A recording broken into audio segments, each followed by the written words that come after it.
جب آدمی راضی بالرضا رہتا ہے نا کہ جو اللہ نے فیصلہ کیا بہتر ہی کیا ہے، جو نبی پاک علیہ السلام نے فرمایا میرے حق میں بہتر ہی فرمایا ہے، تو پھر اس شخص کا ایمان مضبوط اور کامل اور مکمل ہوتا ہے۔ نبی پاک صلی اللہ تعالیٰ علیہ وسلم کی خدمت میں حضرت زبیر بن عوام رضی اللہ تعالیٰ عنہ اور ایک انصاری صحابی آئے۔ انصاری صحابی، ان کا آپس میں جھگڑا تھا۔ جھگڑا کیا تھا؟ ایک چشمے سے پانی آتا تھا، پہاڑ سے پانی نیچے گرتا تھا۔ ایک چشمہ تھا پہاڑ سے، تو اس چشمے سے لوگ اپنے کھیتوں کو پانی دیتے تھے۔ یہ بخاری کی حدیث ہے۔ پہلے باغ تھا حضرت زبیر بن عوام کا۔ حضرت زبیر بن عوام رضی اللہ تعالیٰ عنہ نبی پاک صلی اللہ علیہ وسلم کی پھوپھی کے بیٹے اور عشرہ مبشرہ صحابی ہیں۔ ان کے کھیت پہلے آتے تھے اور اس انصاری کا باغ بعد میں آتا۔ جھگڑا یہ تھا کہ حضرت زبیر بن عوام کہتے تھے پانی کھیت کو پہلے میں نے دینا ہے، اور وہ انصاری صحابی کہتے تھے کہ پانی پہلے میں نے دینا ہے۔ بات حضور کی بارگاہ تک چلی گئی۔ یہ مسئلہ دنیاوی تھا، دینی۔ ہمارے ہاں لوگ کہتے ہیں کہ دینی مسئلہ مولوی صاحب بتائیں گے، دنیاوی چودھری صاحب بتائیں گے، وہ دین سے علیحدہ ہے۔ نبی پاک صلی اللہ علیہ وسلم کی بارگاہ میں جب یہ بات گئی نا، تو حضور نے فرمایا بھائی پہلے کھیت کیونکہ زبیر کا ہے۔ ہوتا ہے نا ہمارے یہاں پانی کی باریاں ہوتی ہیں، تو جس آدمی کا کھیت پہلے ہے وہ پانی پہلے پلا لے اپنے کھیتوں کو، دوسرے بعد میں پانی لگا لے۔ تو نبی پاک علیہ السلام نے فرمایا چونکہ زبیر کا کھیت پہلے ہے تو زبیر پہلے پانی لگا لے کھیت کو، اور انصاری کا باغ چونکہ بعد میں آتا ہے، اس کے کھیت بعد میں آتے ہیں تو وہ پانی بعد میں لگا لے۔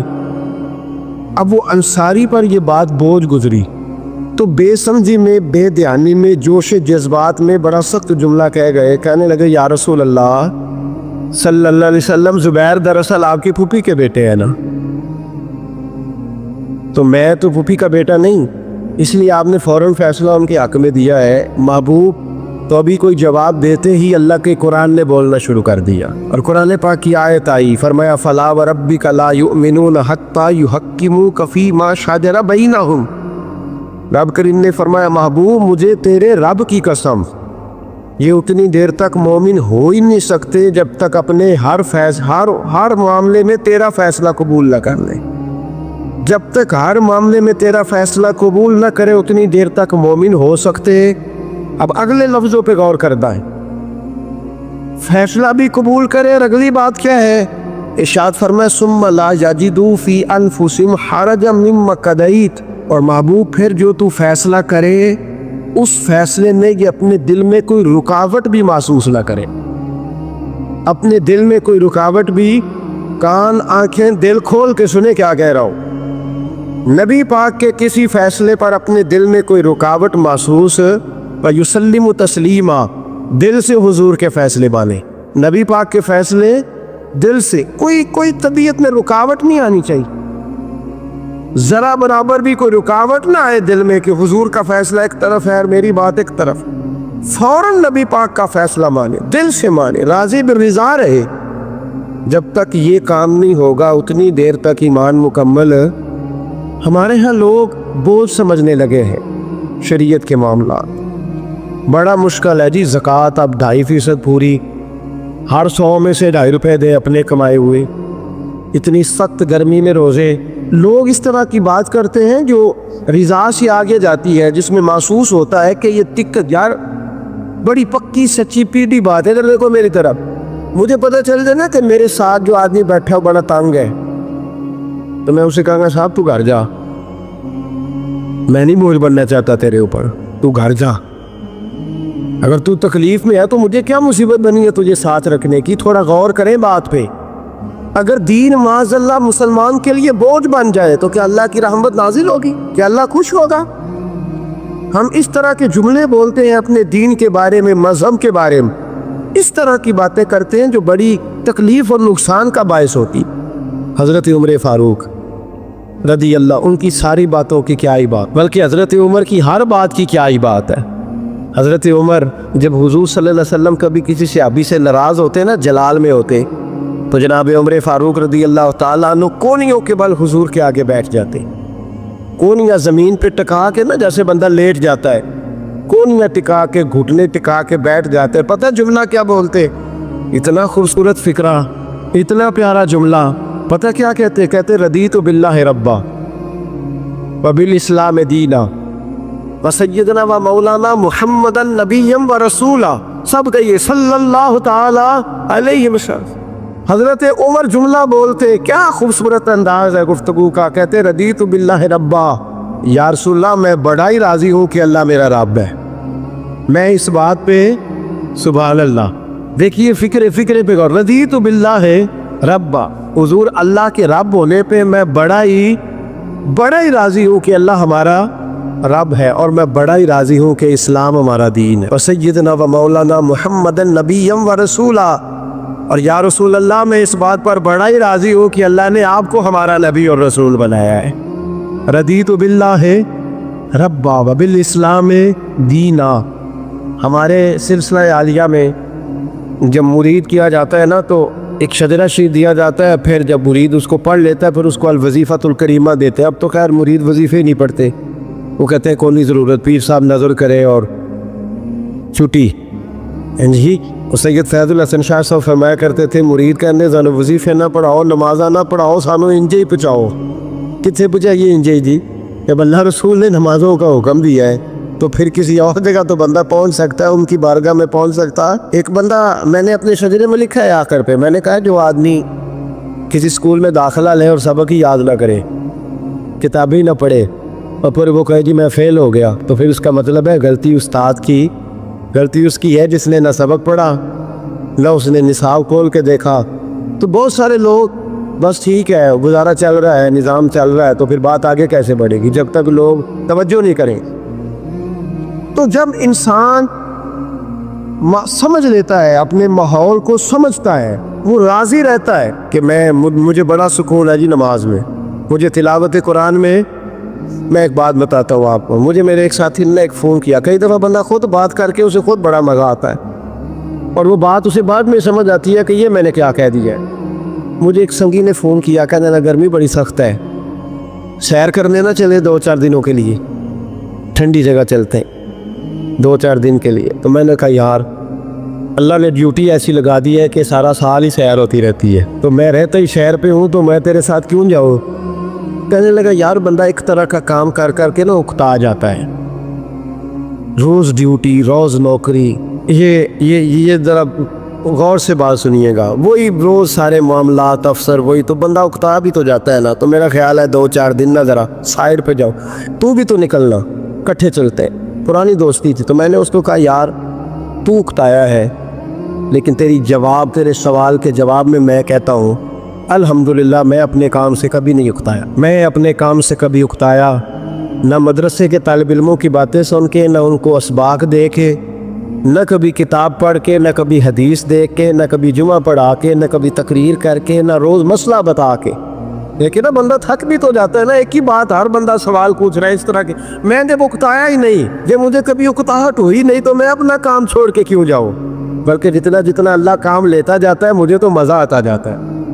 جب کام کا یہ ذائقہ بنتا ہے نا، یہ والا جب سرور بنتا ہے، جب کام انسان کا شوق بن جاتا ہے، پھر اسے اکتاہٹ محسوس، اسے پھر تکلیف. سید ابو البرکات شاہ صاحب تھے لاہور میں، اعلیٰ حضرت کے خلیفہ. تو تراویح پڑھ کے وہ سوئے تو شہری سے نا 1-2 گھنٹہ پہلے ایک شخص نے ان کے دروازے پہ دستک دی. تو ان کے صاحبزادے تھے، انہوں نے بخاری کی شرح لکھی، بہت بڑے عالم تھے، شارح بخاری سید محمود رضوی صاحب رحمۃ اللہ علیہ. رضوی صاحب نے اٹھ کے دروازہ کھولا تو ایک بندہ کہنے لگا سید صاحب ہے. پاکستان کے سب سے بڑے مفتی تھے وہ سید ابو البرکات شاہ صاحب، بہت بڑے، سچ مچ میں بہت بڑے تھے ہر لحاظ سے. اعلیٰ حضرت فاضل بریلوی کے خلیفہ تھے، سید تھے. وہ کہا سید صاحب ہیں. تو رضوی صاحب کہنے لگے کیا کام ہے؟ کہنے لگا جی کام تو مجھے انہی سے ہے، انہی کو بتاؤں گا. فرمانے لگے چلے ٹھیک ہے، اب 1-2 گھنٹہ آرام کرو، رہ گیا ان کو آرام کر لینے دو، ابھی شہری کا وقت ہوگا تو وہ اٹھ جائیں گے، تو تم کام کر لینا. کہنے لگا یار ابھی مل جاتے تو چلو ٹھیک تھا. اتنی دیر میں سید صاحب کی آنکھ کھل گئی، وہ سن لیا کہ مجھے بلا رہا ہے. قریب ہی آپ سوئے ہوئے تھے، اٹھ کے تشریف لائے. فرمایا ہاں بیٹا بتاؤ کیسے آئے؟ کہنے لگا حضور ایک مسئلہ پوچھ رہا تھا. فرمایا پوچھو. کہنے لگا کہ مسئلہ یہ پوچھنا تھا کہ جس بندے نے عشاء کے فرائض جماعت کے ساتھ نہ پڑھے ہو، وہ وطر پڑھ سکتا ہے کہ نہیں پڑھ سکتا؟